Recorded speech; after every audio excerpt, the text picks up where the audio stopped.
Really? So leave me alone. We expect 100% attendance, David. We got rules to abide by. Ready? 100% attendance. Yeah. I'm in charge of governance, so we're going to govern with an iron hand. We ready to get started? Yep. Too bad. Good morning. It's Wednesday, October 13th, 2010 at approximately 9:02. Call this meeting of the Camino Real Regional Mobility Authority to order. Ms. Rowe, are there any public comments? Nobody signed up to speak. Thank you. Item 3, adoption of the minutes. Has everyone had an opportunity to review the minutes from September 8th, 2010? Move to approve. Is there a second? Second. All those in favor? Aye. All those opposed? Motion carries. Item number 4, presentation, discussion, and action in response to the recent downgrade in credit rating of the Hypo Public Finance Bank relative to the State Spur 601 Inner Loop project financing. Mr. Tejas? Raymond Tejas, Executive Director, for the record. Included in your backup as item number 4 are several documents that relate to this item. Specifically, there was a letter from Wells Fargo, who serves as the trustee for the Spur project, and that letter notified us that one of the investments that the RMA utilized for the Spur project, one of the banks rather, where we were invested, was downgraded, and that required a liquidation of those funds, and those funds were headed to the trustee, and the trustee was asking for direction on where to invest those liquidated funds. The next document in your packet related to this item is the recommendation from First Southwest, who serves as the RMA's financial advisor, making a recommendation with regard to where to invest those funds. And the third document is a letter from the chair, Mr. McLaughlin, directing the investment of those funds. So that's the general description of what happened. We have with us here today David Brayshaw from First Southwest. I'd ask him to approach the podium for us and give us a little more detail and of course, answer all of your questions. At the end of his presentation and the questions, should you have any, I'll ask the board for a motion to either ratify the action of the chair or to ask for separate action. So with that as the background, Mr. Brayshaw. Good morning, David Brayshaw. I'm a Senior Vice President at First Southwest Company. And we were involved in the initial transaction, 2 transactions actually. There were $39.5 million of capitalized interest monies, bond proceeds that needed to be invested back in February of 2008 in connection with the settlement of the bond issue. And in addition to that, there were $200.5 million worth of construction funds that needed to be invested as well. Both of those buckets of money were put into 2 separate investment agreements. The first investment agreement for the capitalized interest funds, the $39.5 million, was put into an agreement with Citigroup, and the second piece was put into an investment agreement with Hypo Public Finance Bank, and that's the one I think we're really here to talk about. We entered into that agreement in February of 2008. The termination date of that agreement is February of 2011, just 4 months from now. As Mr. Tejas had indicated, there was a downgrade at Hypo that pushed you through, or pushed them through, the triggers that were set up in the agreement that were sort of safety valves designed to protect you from counterparty credit exposure. The bank got downgraded to Baa2, Baa3, which was through the Baa2 trigger. So when Hypo got downgraded through that trigger, it triggered what's called an automatic termination of the agreement. And so it necessitated the return of those funds, and hence the notification from the bank and the notification from Wells Fargo indicating that what money was left over in the account was going to come back to the authority and needed to be reinvested appropriately. Mr. Brayshaw, and I think one of the requirements for that GIC, or the guaranteed investment contract, is that those funds had to be 100% collateralized, correct? That's correct. Yeah, that's a state statute. The Texas Public Funds Investment Act requires that. And so those funds came back to Wells Fargo, and that's when we got involved last week, because we had to determine where those funds should go, correct? Exactly.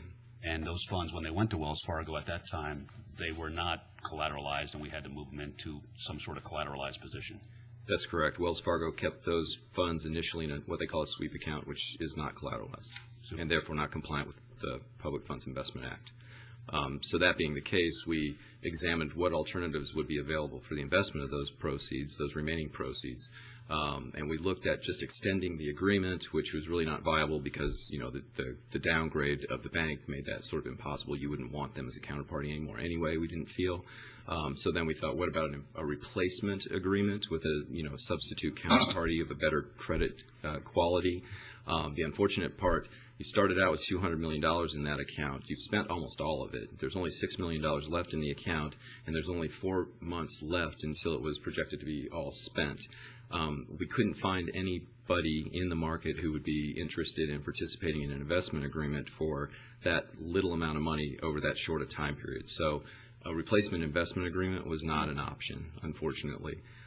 So then that left really money market accounts, collateralized money market accounts, and so we looked at the alternatives that were available at Wells Fargo, and they have two. One is called the Wells Fargo Government Money Market Fund, and the other is the Wells Fargo 100% U.S. Treasury Fund. The only difference between the two accounts is that one fund allows for the investment of repurchase agreements, which are collateralized by only Treasury securities. That's the Wells Fargo Government Money Market Fund. And the other one is just all T-bills. The T-bill fund yields 1 basis point currently, and the Government Money Market Fund, the one that allows repos, yields 7 basis points currently. It's a pretty dramatic difference between the 2.62% that you were receiving on the construction funds to date. But those were the two, you know, viable alternatives. We recommended that you enter into the Government Money Market Fund because it allowed repos, and that was the same risk profile as the repo that you were in before, the repurchase agreement that you were in before, and you pick up a little bit of additional yield. If rates should go up in the next couple of months, you'll benefit from that, you know, more than you would if you were just in the T-bill account. So we recommended the money market fund, the Government Money Market Fund.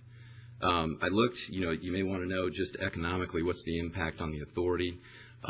You know, there's a couple of good news items here. I mean, really, the authority was very smart in the way that they put together the agreement originally, because we built into the agreement these various safety valves in the event that there are downgrades, you know, of your counterparty. You've had the right to terminate the agreement kind of all along if you got uncomfortable with counterparty exposure. We set in place a kind of sort of drew a line in the sand that said if you ever get downgraded below this point, then, you know, all bets are off. We're taking our money back, and that's what happened here. So that safety valve kicked in, and I look at that as kind of a good thing because you had the forethought to say, you know, I don't want any more counterparty exposure than X. And we hit that amount, or we hit that level, and we got all the money back. We haven't lost a dime. The replacement investment at 7 basis points is dramatically lower than the investment, you know, rate that you were getting. However, you've spent most of the money. You've earned about $7.1 million in interest earnings over the holding period. The 4 months remaining and the $6 million remaining to be invested, if you could have invested that at 2.62, your original rate, versus the 7 basis points that you can get right now in today's market, the difference in earnings is only $50,000. Not only, I mean, that's a lot of money, but in terms of this $200 million investment, it really only represents a 2 basis point differential in the yield. Meaning, if you blend the yield all together, it takes your yield from a 262, the original yield, down to a 260. So in my opinion, it doesn't have a very significant or dramatic impact on you economically, thankfully. So I think that's kind of the other good news. And Mr. Brayshaw, I believe that we are going to, even with this change in the interest rate, we're going to have adequate funds to be able to pay out and meet our obligations on the spur. Is that correct? That's a good point. Yes, exactly. It was, the transaction wasn't net funded in the sense that you were leaning on the 2.62% earnings rate for these construction funds. So yeah, that money is, it's called gross funded, and so that money is sort of extra over and above what was necessary for the project, for the reimbursement of the project. We also have a secondary GIC that's currently in place with Citibank, and there's about $6 million in funds, and that is at the 2.62 as well. Yeah, they're both at essentially the same rate, yeah. And potentially we could be in the same boat. If Citibank were to be, for whatever reason, downgraded, then we could be looking at having to face the same alternative. That's correct, and that's a really good point. There's more time to go in that account. There's 10 months left until that one terminates.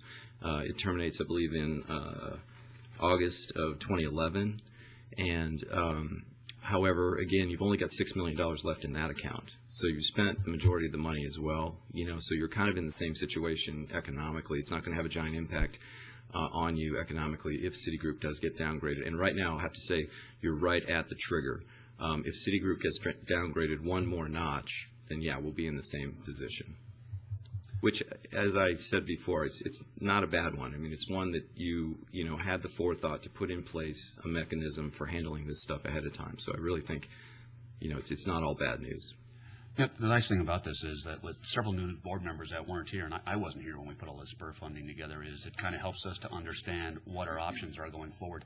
Tell us about some of the different relief valves or safety valves that were built into this. Obviously, the downgrade was one of them, but I believe there were several safety valves that would protect us or give us the option to terminate. Can you tell us about what some of those other safety valves were? Yeah, there were quite a few in the form of defaults, and essentially, if the counterparty doesn't live up to their obligations under the agreement, meaning they don't pay interest on time, they don't collateralize appropriately in terms of type of collateral and amount. So, for example, you were owed 102% collateral on these funds, which is a big number. So, it was $200 million worth of funds initially, and they had to put up 102% of $200 million to collateralize those funds. So one of the safety valves was this collateral, this extra collateral that you had, this additional over 100%. And if they ever breached that, if they ever posted 101% for a day or something like that, then you had the right to terminate the agreement. So that would be sort of one safety valve. If they ever didn't pay interest on time, if they were a day late or 2 days late or something like that, you would have the right to terminate the agreement. As they got downgraded, you also had sort of a series of safety valves there, and to me those are almost the most important ones because you were given the right to terminate at various points along the way as Hypo got downgraded. You could have elected to unwind on their last downgrade if you wanted to. What happened, there was a sort of last case valve that was put in place that said, you know what, if we ever get to a level that's below BAA2, we just don't want to be there anymore, and we're going to require the termination of the agreement. It's not an option anymore, it's a requirement. So there were a series of optional sort of terminations along the way and a lot of additional collateral, and those are the kinds of things I think that were built into the agreement originally that gave you some comfort and us some comfort that it's an agreement that, made sense and was within your risk profile. And I'll have to say, I mean, these programs, we've done a lot of these, and they're really great. I mean, they provide the most flexibility. At the time we put this transaction in place, we actually got a higher yield than you could have received if you'd entered into just treasuries or agencies. If you just bought an agency bullet security, which wouldn't have done you any good because you need to draw down on that account, over time. These provide the best flexibility, the best yield, and we think the best security. You're getting, collateral in the form of treasury securities and all these safety valves to boot. So I think it's a really great program. You earned, 2.6%. Which at the time seemed a little bit low, but right now seems, anybody would love to have that rate. Your all-in yield is going to be gigantic, 2.6. So, I mean, I think it was a good program. I think it was a good decision. And I think you built the contract correctly with all the valves in place that needed to be there. And right now we're taking advantage of that forethought. So it's interesting going forward. If we put something like that in place, there's potential that we'd have to exercise it. So, we may want to look at down the road giving ourselves more flexibility. In this particular case, we were required to move the funds. And one of the reasons Mr. Brayshaw is here today is talk about where we put them. And then Raymond's going to ask for a resolution to make sure that the board is in agreement with the action that we took directing Wells Fargo to move those funds. So is there any questions for? I got a couple. How long were the accounts in the sweep fund? The money? From the 1st until the 6th, I believe. So would that be 5 days? Mm-hmm. Actually, I don't think they actually were liquidated until the 6th. So I believe actually that those funds were in there less than a day. Less than a day. That's right, because the directive from the Hypo Bank was saying that they were going to liquidate on the 6th, and that's when the funds were transferred that morning. And this letter went out, I believe, about 1:30 in the afternoon, so it was less than a day. Okay, so we were not in compliance with very long. That's right. So there's sufficient mechanisms in place to keep that from happening, right? Because Well, we don't and- want the funds to be in this free fund any longer than they have to be, correct? That's absolutely right. And that's the purpose of the requirement for the Hypo Bank to notify us of the upcoming liquidation. So that gave us from the 1st all the way to the 6th. I say all the way, it was a fairly short period, but it was from the 1st through the 6th in order to identify our options and make that determination. Okay, and then secondly, Raymond, that 50K loss we're going to incur, right? That was actually a benefit to the RMA. How's it going to impact our budget going forward? Well, and that's one of the questions that the chair has asked, and I'm going to spend some time over the coming week with our financial advisor to identify exactly what happens. There's a fairly complicated flow of funds from the indenture that identifies how those funds are used. So when you drop that by 50,000, we'll be able to tell you exactly, but I can't tell you that right now. And I'll ask First Southwest to put together a memorandum for the board. And then lastly, in anticipation of maybe perhaps CTI being downgraded as well, right? What do you anticipate that loss would be if that one does happen? And then again, the overall impact to our budget again, right? It would be very similar. I think the numbers that we're talking about are virtually identical. 6 million. Yeah, there's It'd 6. be another 50K? It would be approximately another, well, depending on the time, yeah, because right now you have 10 months left in that. But yeah, let's say it happened in 6 months, you'd have 4 months left. Yeah, it'd be essentially the same exact number, $50,000 So the overall impact to us would be about 100K. total. Okay. You'll come back with something for it? Absolutely. Mr. Tejas, Yes, sir. is the action item then to affirm the investment in the government money market fund? Yes, I'll be Okay. asking for a motion to ratify the chair's action. Okay. Thank you. Which is going to be what? The chair's action was the third document that basically directed the trustee to invest in the government fund. Got it. And we did that back on October 6th. I had requested, and there's some backup in a letter from First Southwest that's there for you all. I wanted to make sure that the board had the documentation as far as, this was actually the recommendation of First Southwest. This is what we were required to do, and basically it was a difference between 6 basis points. We chose the higher interest rate, the lesser of the two lower interest rates, or the more of the, you know what I'm trying to say. I'm an A&M graduate, so. Got it. If there's no other questions, I'd like to make a motion to affirm the investment in the Wells Fargo Advantage Fund's government money market fund. Second. All those in favor? Aye. All those opposed? Motion carries. Mr. Brayshaw, thank you. Very much. Raymond, was that sufficient? Yes, absolutely. Thank you. And thank you, Mr. Brayshaw, for coming down. I appreciate that. Item number 5, discussion and action on a board resolution authorizing the executive director to execute a third amendment to the pass-through toll agreement with the Texas Department of Transportation and J.D. Abrams LP relative to the State Spur 601 interloop. This item, unfortunately, I'm going to ask for you all to delete this item. As you know, we have a 72-hour posting period, so when I feel that there's an item that could get done in that remaining period between the posting and the actual board date, I post the item and hope that we can get it all together. Unfortunately, we weren't able to put it together. This deals, generally speaking, this deals with a section of the spur in which the developer was required to meet certain specifications on the pouring of concrete. They did not meet those specifications, and they are working out a resolution with TxDOT, to which, of course, as a third-party signatory to the pass-through toll agreement, we have to sign off as well. So those negotiations are ongoing, and I hope to bring this back to you next month. Yes, sir. Can you tell us about what it's going to be resolved? Is it going well or going bad? It's going well, actually. I can tell you exactly what's happening. As I mentioned, there's a section of the road that the pour is not as deep as it should have been. The resolution to that will be basically almost what's referred to as a penalty payment from J.D. Abrams to TxDOT. The RMA's concern, though, is that if that work, which doesn't meet the spec, were in any way to close down that lane for any period, as you know, the RMA is paid through the usage of that road. So if we close the road based on that work, we want to make sure that our interests are covered. So we're just negotiating out the final language on that currently. Are they going well? Yes, absolutely. Why did that happen, Mike? That I couldn't answer.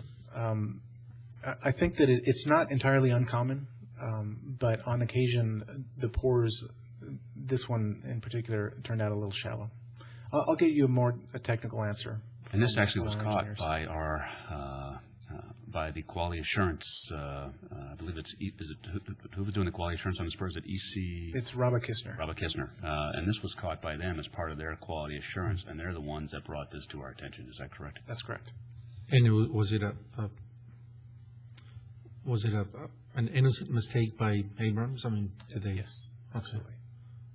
Yeah, there's going to be a financial penalty, I believe, involved with that probably somehow. I think that's probably that's being negotiated right now. And our concern, as Mr. Tay has mentioned, is the increased maintenance that'll cause because it's out of spec and potentially the shutting down of those lanes and the lack of traffic. So that's what we're working on right now. And as a reminder, this project is a little bit different because the RMA's role in this is simply to finance the project. So while as consumers and users of the road, obviously we're concerned that the road be built to spec. Right. However, the negotiation with regard to that sub-spec work and the acceptance of the project is actually between Abrams and TxDOT. Our only concern, again, is to make sure that if it's closed, we want to make sure that we are covered financially. Revenue stream is. That's right. Okay. It's not a safety issue in any way that I understand. It's just strictly there could be some potential additional maintenance down the road, and that's what's being worked out. And really what we're talking about is that there could be small sections of the road that could chip away or something like that. So really what we're likely talking about is maybe a closure for a day. So the proposed fix would be to go, if that closure were on a Wednesday, we would go to the Wednesday prior and use those figures for that particular day. So we're all in agreement on the form of resolution. It's just a matter of putting the words together. And actually what I will do is I'll ask Abrams and TxDOT to come hopefully next month when we have the full item for actual action to brief you all on why this sort of thing happens. But it does happen, Golfin. Sure. Like it happened once already when they were doing the overpass by Railroad and coming out of Biggs. And Abrams caught it, and at their own expense, they tore the support down and rebuilt it again because it wasn't up to speed. So it's just, I guess, one of those hazards of the job. But there's no malice, I don't think, intended. Agreed, absolutely. Okay, so that'll be brought to the board next month. Yes, if I could ask for a motion to delete. Move to delete. Is there a second? Second. All those in favor? Aye. All those opposed? Item is deleted.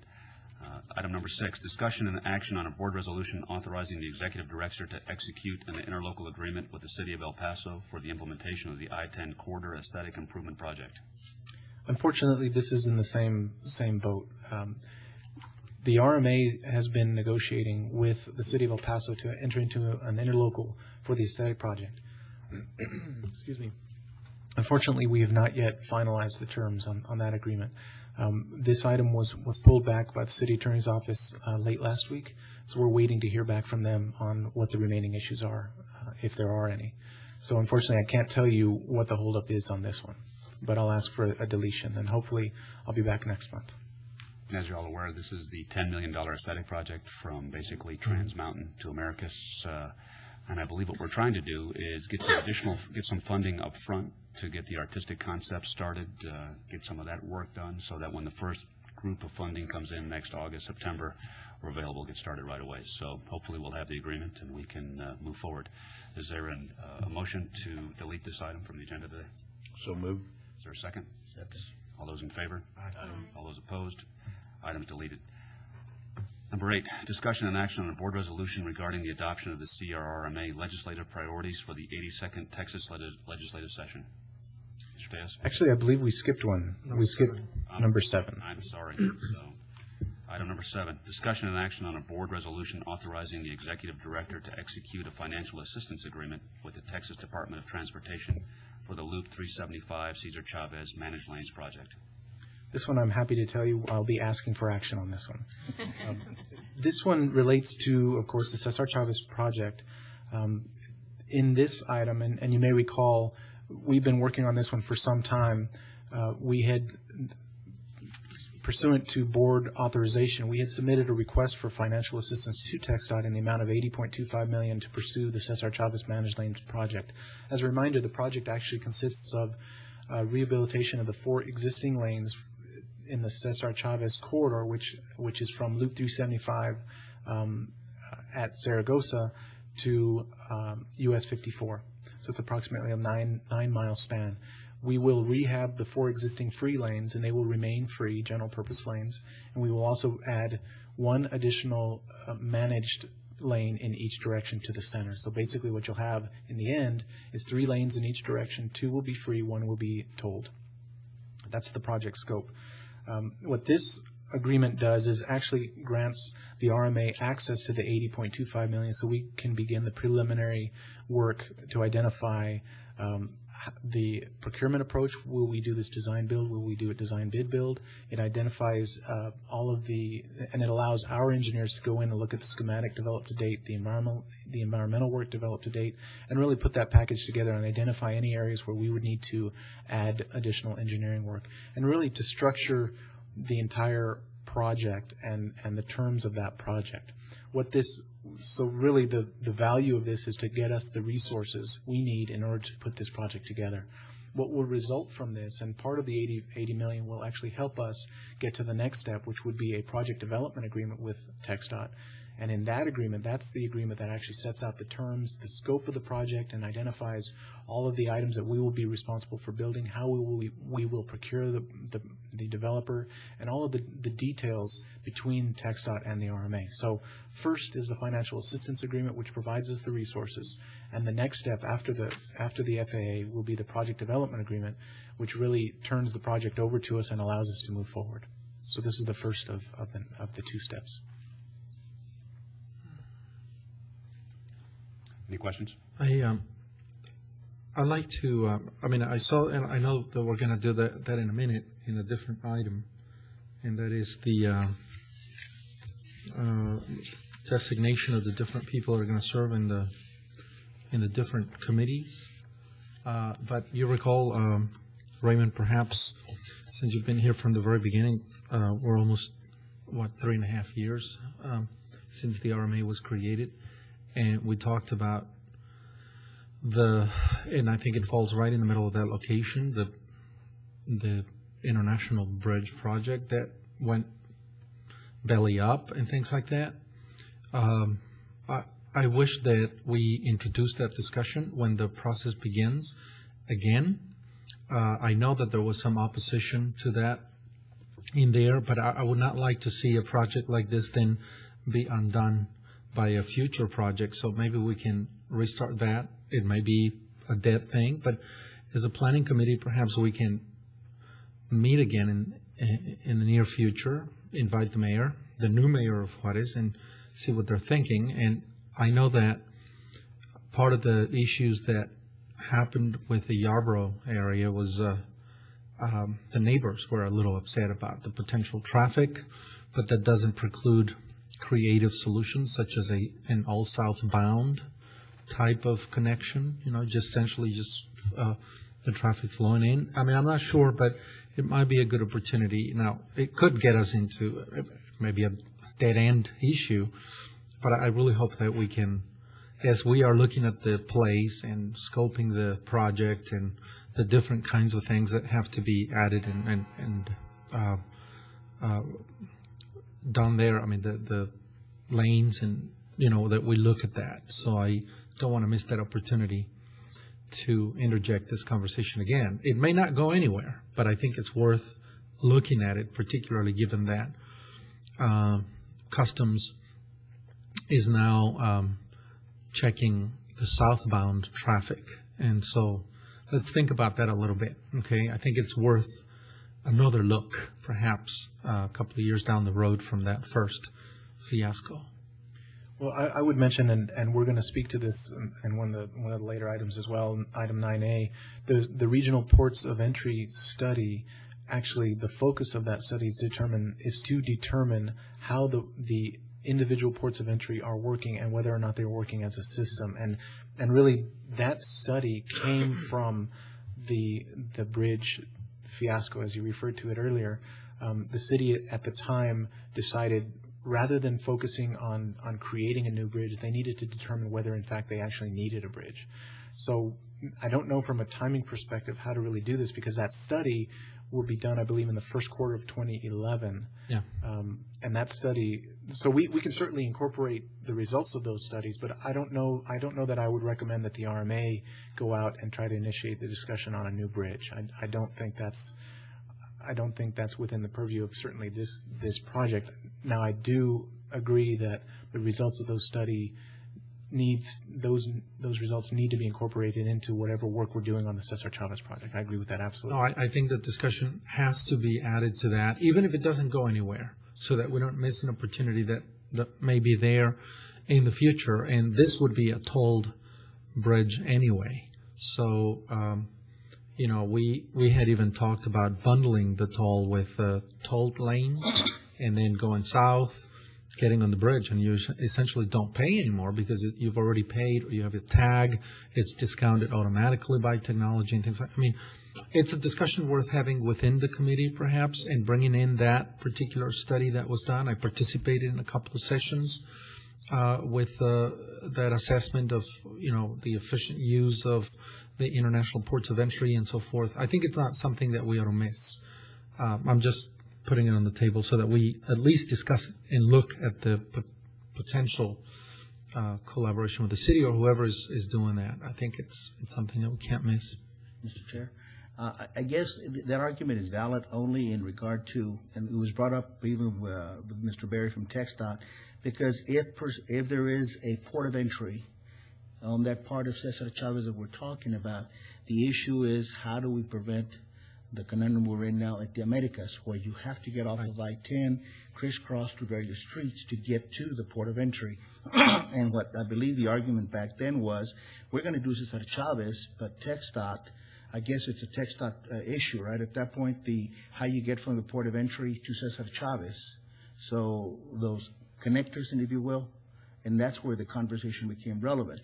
If there is no port of entry, in their particular segue, because now they're talking about taking the port of entry past Zaragoza and Tornillo, that area. So then it's irrelevant, I guess, in our case. So the only reason it's critical to us is that we want to make sure we have a clear egress and ingress from the port of entry to Chavez.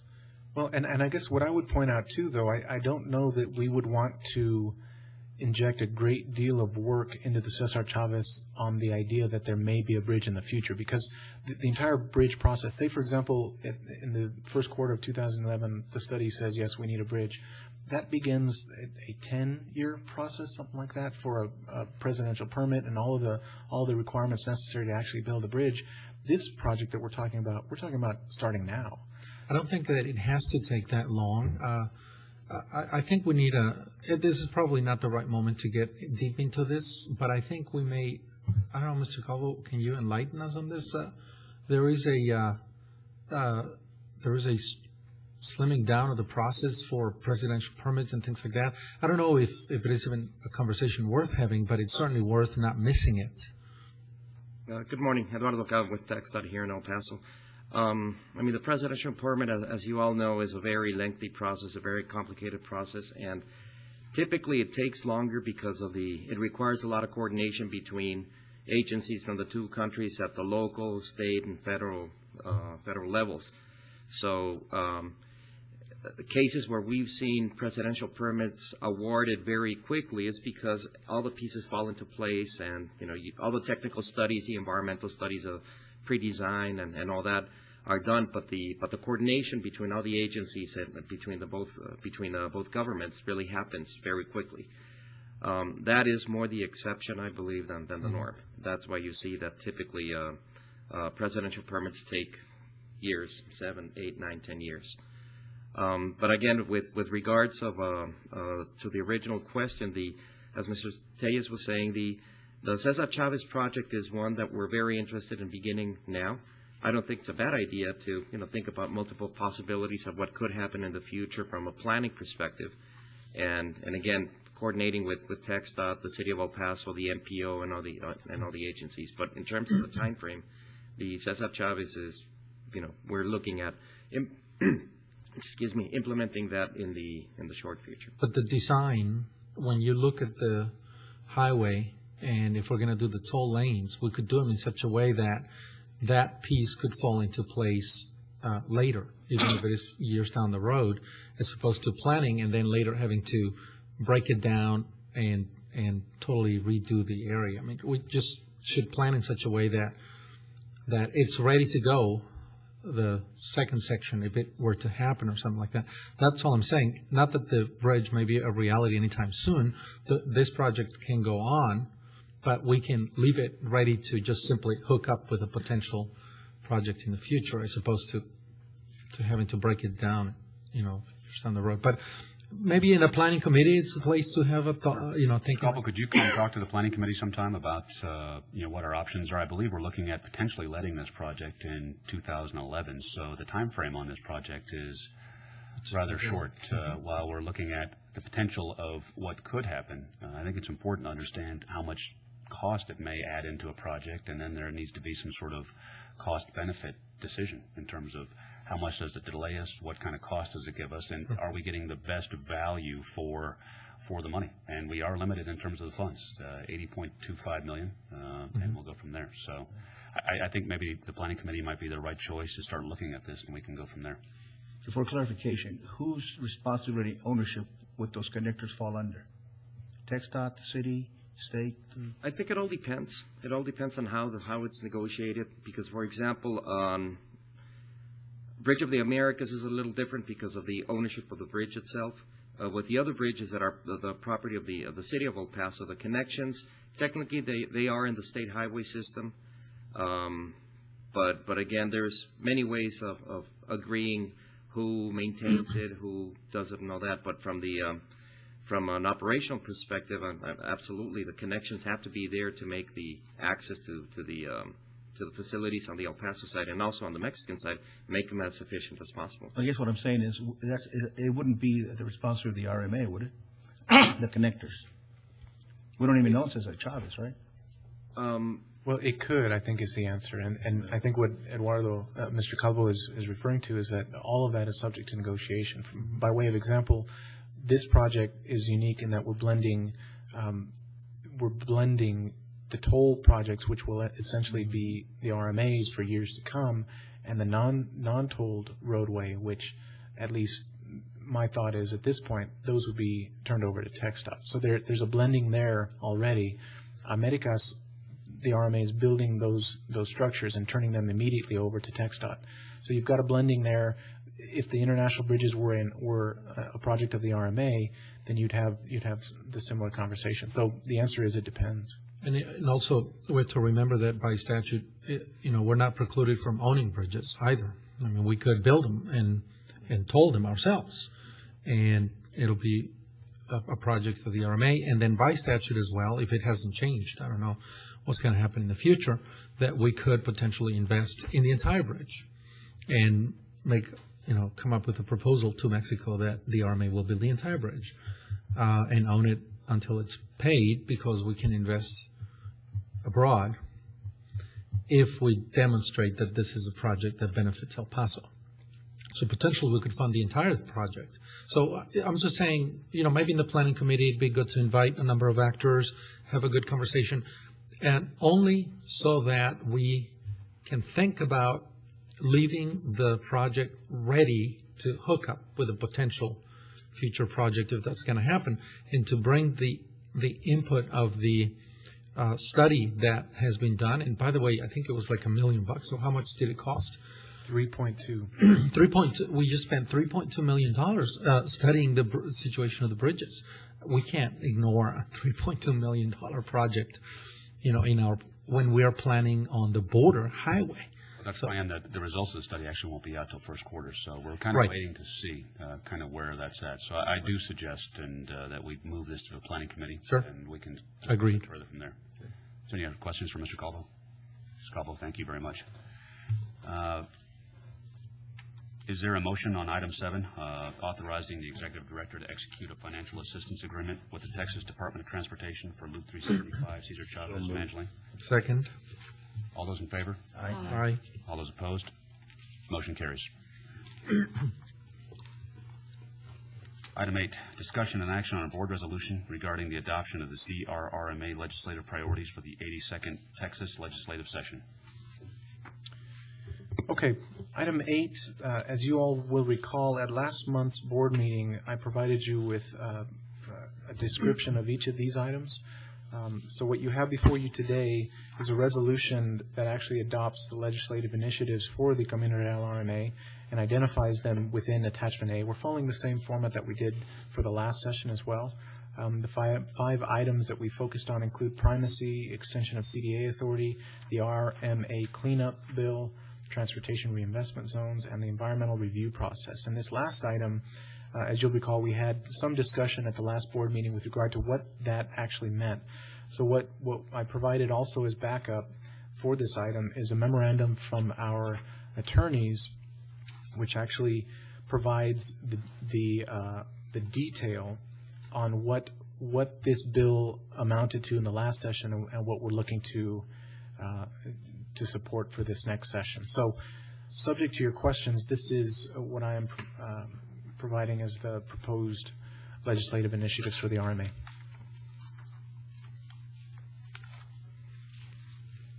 Any questions? Just, I guess, yeah, are you going to be working with, what's your consultant's name? We actually used our law firm. Brian Cassidy out of the Locklord Biscuit and Liddell law firm monitors all of this legislation for us. Okay, so is he going to be, quote, our lobbyist during the session on all these, on these issues? Well, that's a tricky point. He registers as a lobbyist out of an abundance of caution, but actually he does not lobby. He goes to all of the committee meetings to follow the process for, and actually I should mention, he is the attorney for, I believe, 6 or 7 out of the 8 RMAs. So he's invested in this. So he watches all of the legislation for all of the RMAs, and that helps us too because the bills get split between us all. But he does not actually lobby for or against. He provides testimony when requested. In fact, he did so this morning at a Transportation Committee subcommittee meeting this morning, and of course he watches it for us. But he does not actually lobby. Okay, so who's going to carry the bucket for us there? Well, that falls to the chair and the chairs of the rest of the RMAs throughout the state. So we don't have, and I'm not certain that we are actually authorized to lobby. Now, what we do is we speak out through this document with regard to what the interests are of the RMA, but we don't actually hire a lobbying firm. Okay. Well, the reason I ask is I know that Representative Acosta has been, spoke with Joe Pickett last week regarding parking. There's a tremendous need for parking structures at the MCA, the Medical Center of the Americas, and Tech has a tremendous need for parking spaces. And Representative Pickett basically said, why don't you have Mr. Cassidy contact me? We'll work out something. And we've done that, actually. We did that under the authority granted by the RMA by the board in the last session. Prior to the last session, what's referred to in here as the RMA cleanup bill included a provision that would allow RMAs to actually construct parking facilities. So we did that last session, and we've brought that forward, and we will push that for this session as well. And I would mention, too, that bill, including that provision related to parking structures, passed out of Chairman Pickett's committee last session. We anticipate smooth sailing for this one as well. Of course, there was a voter ID item that kind of created the crash at the session, so hopefully we won't have an item like that. Well, I guess my question is, we've identified priorities, but how are we going to let our delegation and the rest of the legislature know what's important to us if all Cassidy's going to be reactive, not proactive? No, I wouldn't say that. I mean, part of his... If all he does is go either testify or sit in the audience, how are we getting our message across to those that need to hear it? Okay, there's a number of ways that this happens. Brian Cassidy, I didn't mean to hint that all he does is sit in the audience, because he does far more than that. In fact, he's seen as the transportation authority in the state. So these committee chairs and committee members actually call him to ask questions of what the RMAs are interested in, that sort of thing, and what the view of a particular legislation is. So he receives calls beyond that, and beyond that, he actually makes calls on our behalf. What this document does is actually give him the authorization to speak on our behalf. So he does that. Beyond that, the chair, as we saw in the last session, the chair will be involved in the legislative session as well. So he will be making contact with, and I will do this to a certain extent on the staff level, but the chair will be making calls and having discussions with our legislative delegation. And all of that flows from what the document that you all approved today. And all the chairs of all the RMAs will be doing so as well. Absolutely. I believe there's currently 8 different RMAs. 9. Yes, sir. Okay. So it's not a passive Okay. approach at all. We're paying Cassidy for, his rates are pretty high, so I just want to make sure that he is engaged in more than just sitting back and giving testimony, so. Absolutely. We are fortunate in regards to his rates that I believe we split those fees when he's working on projects for multiple RMAs. Is that correct? Absolutely. How many of these do we share with the rest of the RMAs? All of them. All of these goals we have in common. That's correct. So when our chair and the other 8 chairs lobby, we're all lobbying for the same thing? When we inform the legislature of our interests, yes. Okay. You don't like the word lobby? No, I don't.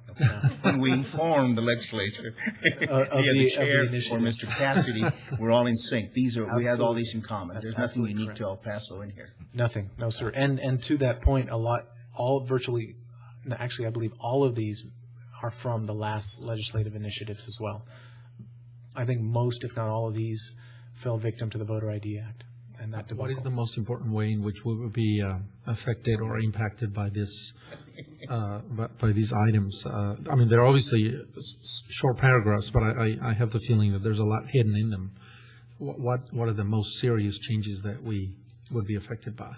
Well, and we spent some time discussing that last month. And I think that the two that I would kind of highlight for you relate to the RMA cleanup, because that, as we mentioned, the parking facilities would actually provide a new potential revenue source for RMAs. I think that's a really big deal. And as alluded to by Mr. Adame, there is a need in the MCA area for a parking authority, if you will. So I think that is certainly a big item.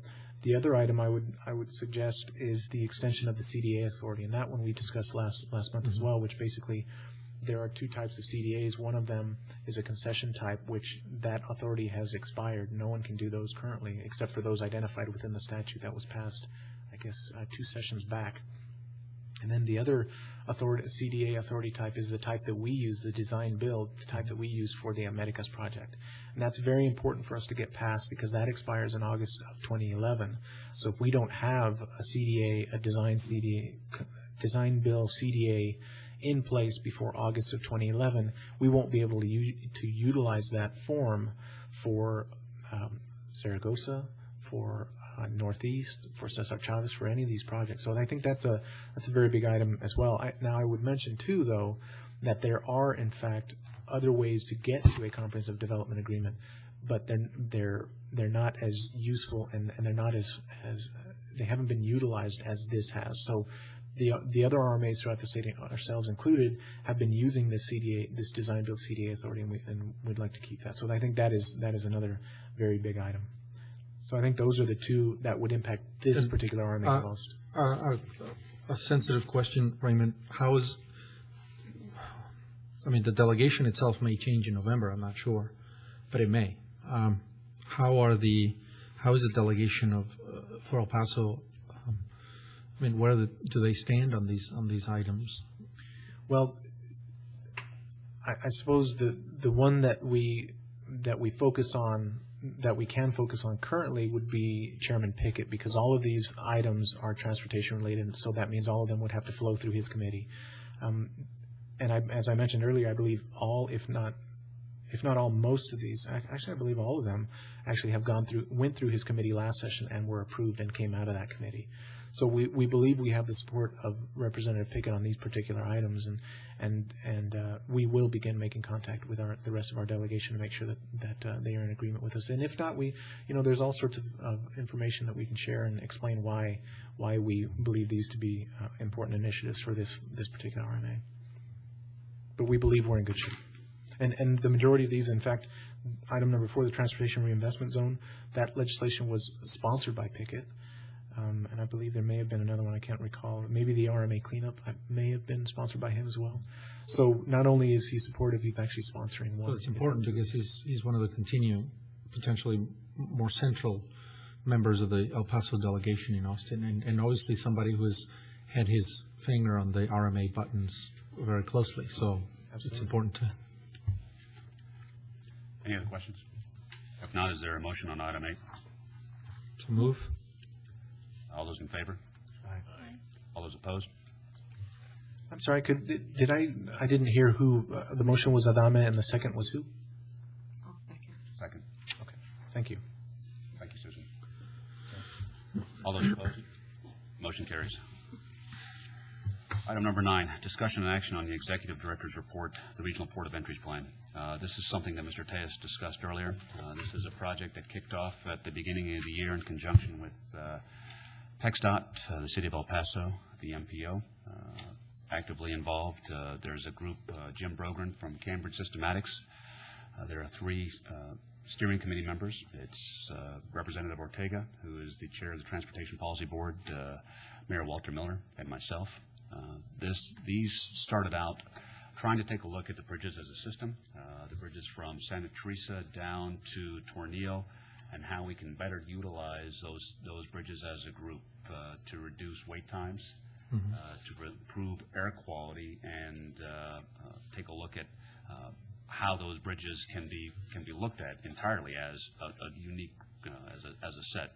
Started out, I think, with some initial public surveys. There was 1,000 surveys that went out, El Paso, Juarez, trying to get input, a lot of focus groups, a lot of individual meetings.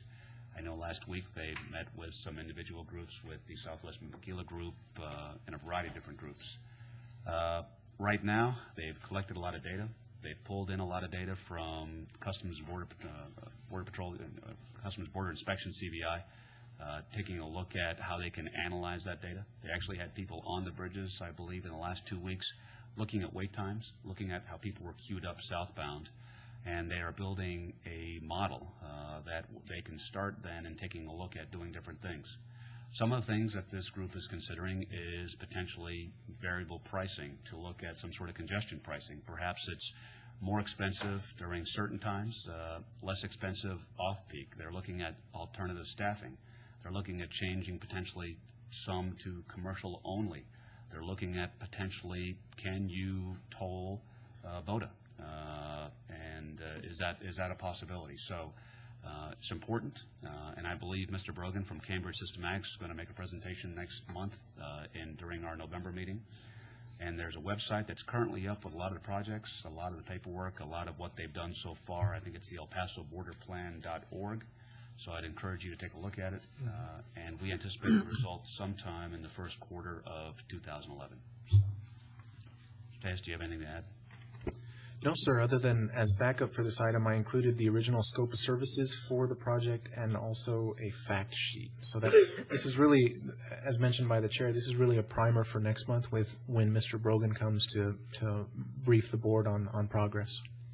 Mr. Chairman, a question. I know that other organizations, I think Mr. Adam is working on it through the Paso del Norte group. We're also working with Congressman Reyes' office for model ports. Are we coordinating the work that's being done, looking at the ports with what's going on with this study? Cambridge Systematics says they've pulled in all that data. They've also got UTEP involved, so they're working with several different groups. We're not duplicating efforts. I'm trying. My understanding, the end result is that, what the 2 groups are trying to make sure that. That's my understanding. Okay.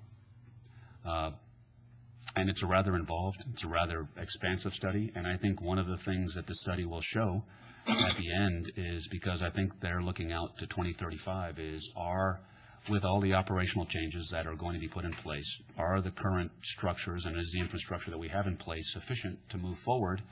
And that question will be answered with this study.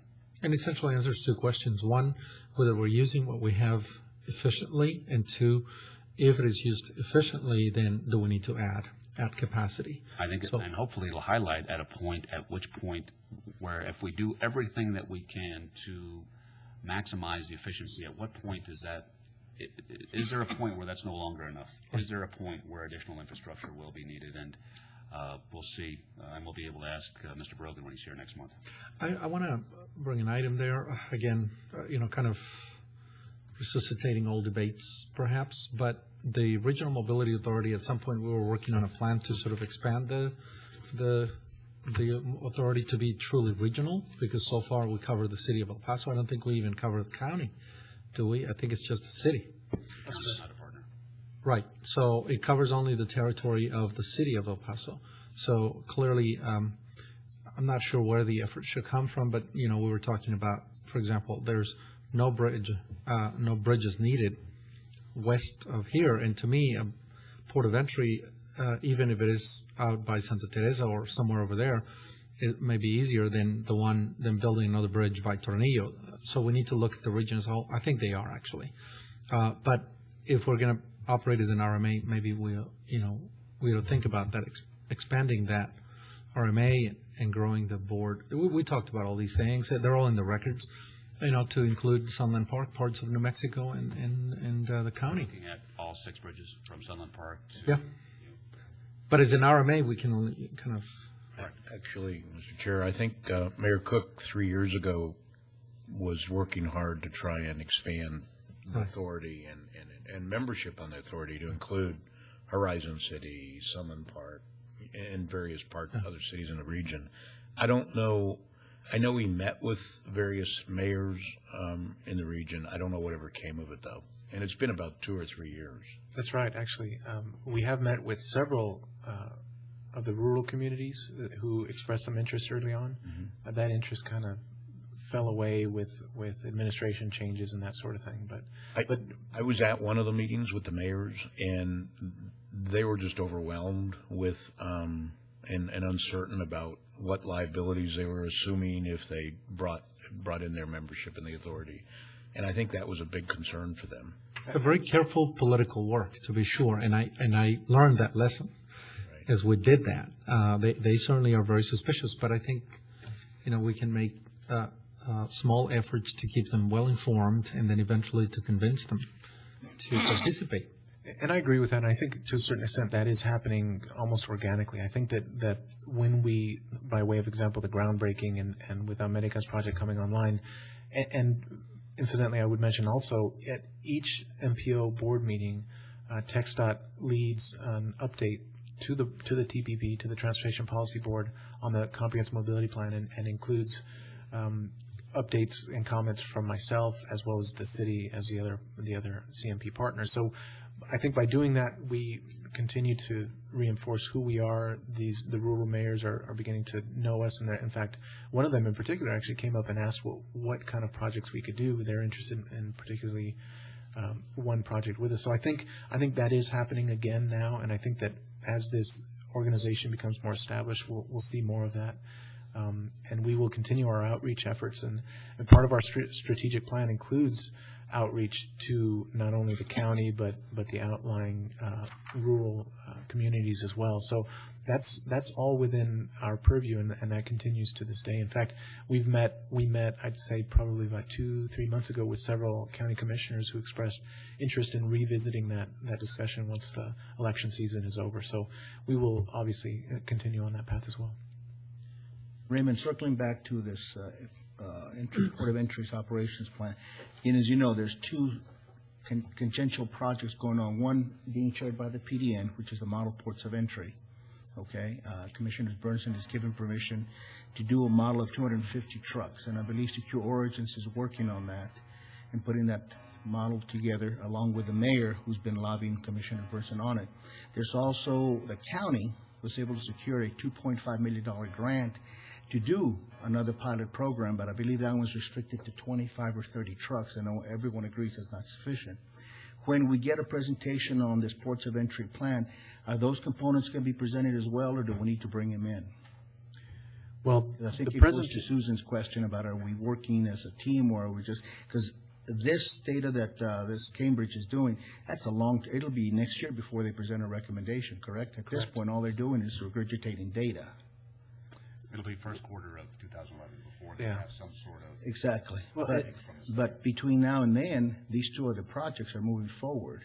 Well, and I would say that they're not regurgitating data, but they're actually creating models and they're actually developing data. So it's a little more detailed than just collecting information. At this juncture, all I've heard is just data. And they're right, not going that's the phase they're in. What I'm saying is by first quarter of 11, these 2 other projects are going to be well underway. Mm-hmm. Well, I think that the answer to your question is that Jim Brogan is aware of those other projects and certainly can speak to those. And I'll speak with him this afternoon to make sure that when he comes before this board next month, that he's able to speak to those as well. But it's within his scope. I mean, his study requires him to be aware of those projects and to follow those as well, because those all flow into the ultimate result. Recall that one of the key components of the Bernstein requirement for the model ports of entry is that there is no government funding for it. He will remove the obstacles to make that happen, but all funding has to come from the private sector. Okay? So, unlike what Cambridge is going to come back with, they're going to come up with both a mix of public and private funding issues, correct? It's hard to say what they're going to come up with. Yeah, They're going to come up with funding I don't know how to answer strategies to how we put this together, but what those are yet to be. Well, if the city, I know Chang is very involved, the city's involved, it's going to require some public money. But anyway, so I just want to make sure, going back to what Susan was saying, that we are aware of these other two projects going on, that they're going to come to fruition much sooner than the Cambridge recommendation. And that's just a recommendation in 11. It still has to be implemented who knows when. Well, it'll be a series of recommendations, Right. and absolutely, there, as my understanding, and I should mention too, though, that this is not a project of the RMA's. The RMA is serving in an advisory capacity, so we can't direct Mr. Brogan to do anything, but it's within the scope. I'm not asking. Yeah. I just want to make sure that we, who eventually might, because the bridges are under our purview, and eventually they could fall under the RMA, and I'm not saying they are.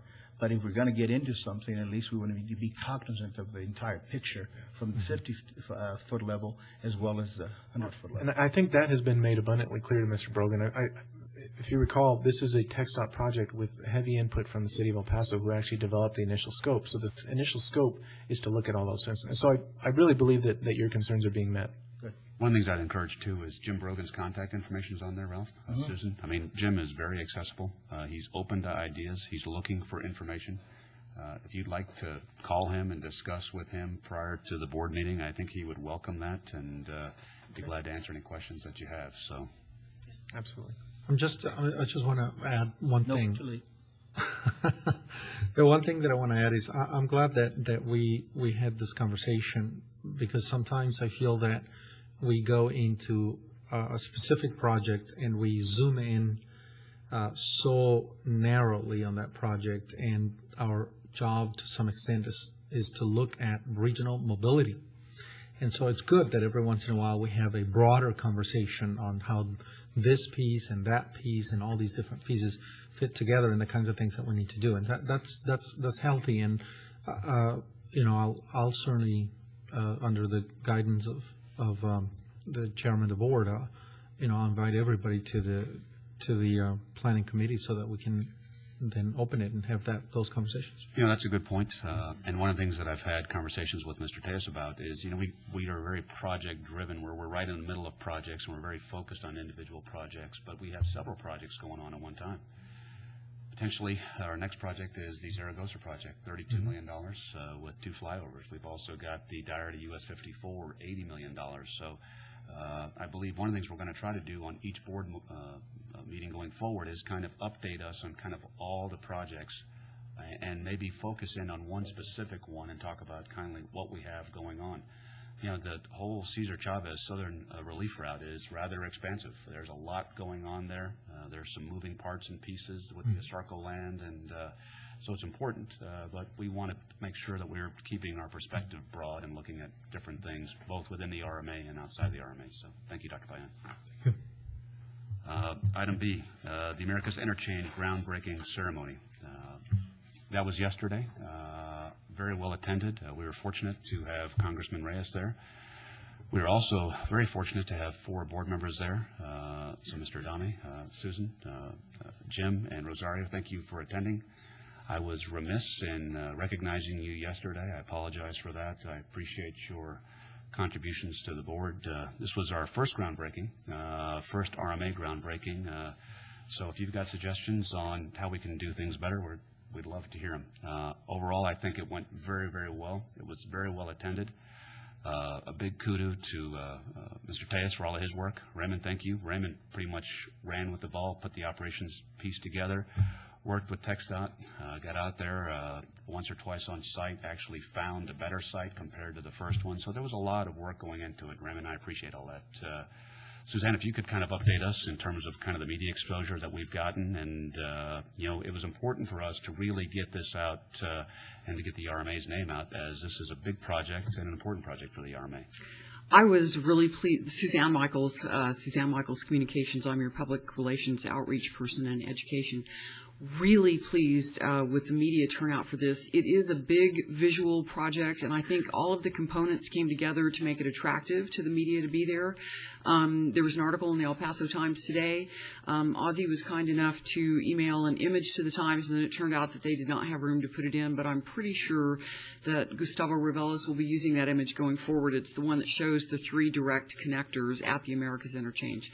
We had great response from the television stations in town. You'll see more articles going forward. Not media coverage, but we've been outreaching to the neighborhood associations that are in those zip codes surrounding the Americas Interchange. I've had 2 presentations, another one coming up on Thursday. So we are doing many things to get the word out. Raymond and I need to coordinate on the Americas Interchange. Contractor actually has their own public relations outreach. I'll be transferring that to that agency as we move forward. Every project that we do, although I'm your education and outreach person, every project that comes up will have its own public relations outreach person, so we'll coordinate on that transition. But I was really pleased with the coverage that we had yesterday, and you'll be seeing more of that as we go forward. Anytime that we have a physical activity going on, it's relatively easy for the media to be there, do the interviews. They're always going to be in a rush. They need to get that interview and move on and get back for their 5 o'clock newscast. But I was very pleased with who was there. I believe we had every TV station in town. Thank you, Suzanne. Great job. Thank you. Yeah, good. By the way, good job. And Raymond, good job. It went well. Just, this is a very, a very visible project, and again, going to the issue of us being city-driven, this is almost out by the county, and it's going to seem a lot of people out in the outskirts. During the construction, can we have some sort of Updates? sign? No, something that as people drive through the construction, that it says, created by, developed by the RMA, so that they can see that this project directly ties to the efforts of the Camino Real Regional Mobility Authority. Is there such a way to? I think that would be a great idea, but I do think that it would be TxDOT that would be doing the signage, or the contractor, the on-site contractor, Gateway. Yes? Actually, let me interject here. Okay. Let me interject here. Actually, I think that point is a good one, and we've already had discussions with not only the developer, but through our general engineering consultant. We will have a sign. We will have signs on each of the corners identifying this as an RMA project.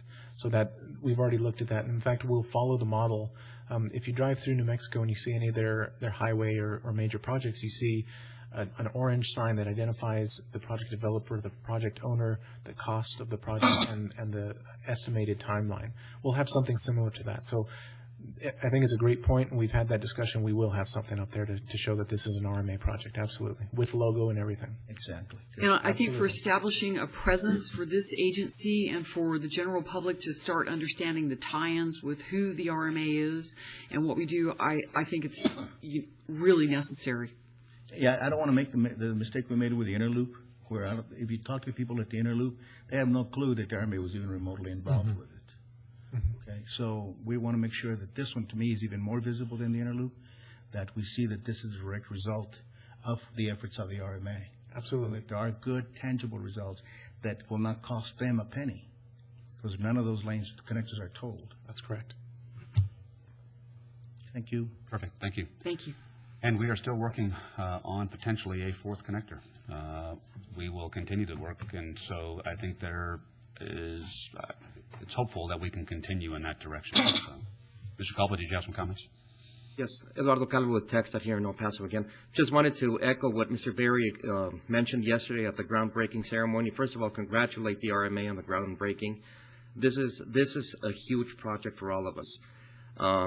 One of the things that Mr. Berry did mention also is that this project provides an example, most likely, of what we're going to be doing in the future, where everybody's going to be chipping together because of funding, because of many other reasons. But the coordination that we needed to put into this project with the RMA, TxDOT, the City of El Paso, and all of the other partners. It's a great example, and yesterday was a great day. Thank you, Mr. Caldwell. Actually, if I could just interject again, I did want to thank specifically Mr. Berry and TxDOT in particular. The maintenance division was outstanding. They cleaned up that site. They did such a great job. They provided the chairs, the tables, and just a great deal of assistance. The City of El Paso Department of Transportation also cleaned up their areas, which was RB Drive, and it was just a really great example of cooperation among the agencies and the Comprehensive Mobility Plan partners. And so I thank them. And also Suzanne was great, and through ECM, one of our subs, and PBS&J, all of them did such a great job. So thank you to all of them. And as a side note, I believe we got the first invoice for America's Gateway Builder. Is that correct? It's amazing how that works, the groundbreaking, and next thing you know, there's a rather substantial invoice that comes in. That's awaiting signature. So, yes, we have our very first invoice. So it's historic for a lot of different ways. So that's right. You get to spend your first bucks. Huh? That's it. Our first dollars, indeed. 9C, Team Texas meeting, San Antonio. Mr. Tejas. I've included, as you all may recall, the Camino Real RMA is a member of Team Texas, which is an organization that brings together all of the local tolling entities, which includes all of the RMAs, North Texas Tollway Authority in Dallas, and also HECTRA, Harris County Toll Road Authority, I believe is the name of that group. Anyhow, it brings together all of the tolling agencies, and we meet, I believe it's 3 times a year, and we share information. We talk about the projects that we're doing. Although we are similar organizations, we do very different things. So it's helpful to understand what each organization is doing, what they're going through. Because in truth, when you really boil it down, we're doing very similar projects. So anyhow, I'm providing an agenda. This next meeting is tomorrow and Friday in San Antonio, and I'll be there as a representative for the Camino Real RMA. And in fact, I'll be speaking tomorrow at the engineering committee meeting, where we'll be discussing comprehensive development agreements and the design build procurement process that we recently went through for the Americas project. Beyond that, the legislative committee, I am a committee vice chair, so I'll be speaking in the afternoon as well.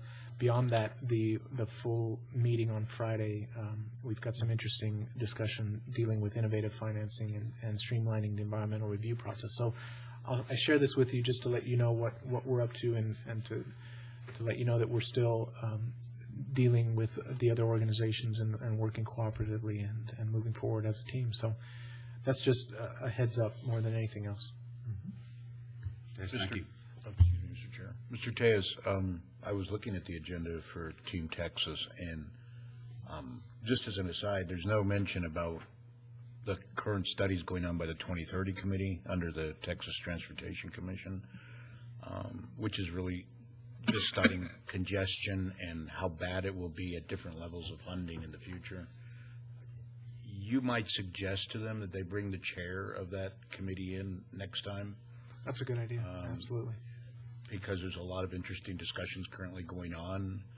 Not so much how much money we need in Texas to keep congestion at the current level, but rather how bad will congestion get at reduced funding. Absolutely. Which is indicative of where the state legislature is currently thinking. Mm-hmm. And that's all good information for each of our organizations. I'll definitely mention that for the next meeting. So, and the next report, I think, is due out in December out of our committee. So it's something you might want to consider. Thank you. But that's an important point in light of the fact that I believe the Texas budget deficit will be $18 billion. And so everybody's being asked to cut 5 to 10% in their budgets. And I think this is central to the RMA because we obviously a lot of these projects will fall in our lap. The state will simply not have the funding. And so it'd be important to bring that point up. Agreed. As a quick aside, Mr. Caldwell probably could attest to this in the future, but the study is coming back and saying that West Texas probably will need less of the funding than East 35 corridor, simply because our roadways don't deteriorate as quickly. And that was a scary thought. Absolutely. So which less is funding? setting it up for a funding disparity similar to what happened 20 years ago. Wow. Okay. I look forward to that report. Yeah. Any other comments? 9D, the CRRMA committee assignments. This also is merely a heads-up item. The chair made the committee appointments on October 7th, so now that we have the committees in place, I will begin calling committee meetings to go through the strategic plan, the annual report, and the rest of the annual activities that the organization goes through. So this is really just to let you all know that we'll be ready to go here in late October. We'll be moving on those committees. I think it's a good idea. I think maybe Ralph and David and I have served in the RMA since its inception, and the committees have operated erratically. You know, they in the beginning were very active, and then we kind of died out, and maybe you're calling them again. So I'm not sure, Mr. Chairman, but it may be a good tool to have important discussions about the RMA on different issues, and certainly I'm grateful that you allowed me to stay in the planning committee, because that's exciting work for me to think about the big picture and the big projects. And we had some really exciting conversations, some of which were rehashed just a few minutes ago. And it'd be important that everybody that wants to participate, the entire board, if they want to be in there, so that we can, kind of have nice conversations on the broader picture. Great. Well, one of the things I'd like to see is how we can all become more engaged in the process, and perhaps using the committees as part of that would be the way to go. Mm-hmm. For those of you that weren't here 4 years ago, we were all engaged in the process on a daily basis because we didn't have Raymond as executive director. We were all acting as executive directors, so to speak. And so it was a weekly and daily. We were in meetings every week. Every week, Ralph, for... And we did an exemplary job at it, too, by the way, for half the pay. Exactly. For half the pay. For the three of us, anyway, there's some relief there that we're not doing that anymore. But however, certainly any board member is welcome at any finance committee meeting ever that we ever have. So. Well, the best testament to the work you all did is the spur, and soon to be completed in January 2011. So that's a great testament to the amount of work it was. And I cannot imagine how difficult it was to kind of operate without someone like a Raymond in the executive director's office. Or without an income because our jobs were at risk. Well, it should be commended. Any other questions or comments? If not, is there a motion to adjourn? So move. Is there a second? Second. All those in favor? Aye. Aye. All those opposed? We are adjourned at approximately 10:20. Good job. Very good.